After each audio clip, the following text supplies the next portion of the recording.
I think there are only 2 or 3 really good photos of Father Bob that we had, and one of the reasons was his hair was just wild. And he was forever trying to tame that mane of his, and it was just seemingly impossible. I remember being in the sacristy with him before Mass often, and he'd take that comb out of his back pocket and put it under the faucet in the sink, and then he's trying to comb that hair and get that hair down, but it was just an impossible thing to do. Father Bob was a very humble man too, and he didn't like his photo being taken. He didn't want to get his photo taken. He just didn't think it was necessary. One thing Father Bob would say is take God seriously, but don't take yourself too seriously. And he really lived that.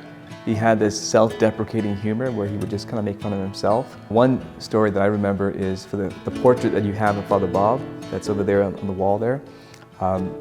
We were all lining up to take that portrait, and there was no mirror at all, and his hair was quite messy, so he had a comb in his pocket, and he just starts randomly combing it, making his hair even more messy.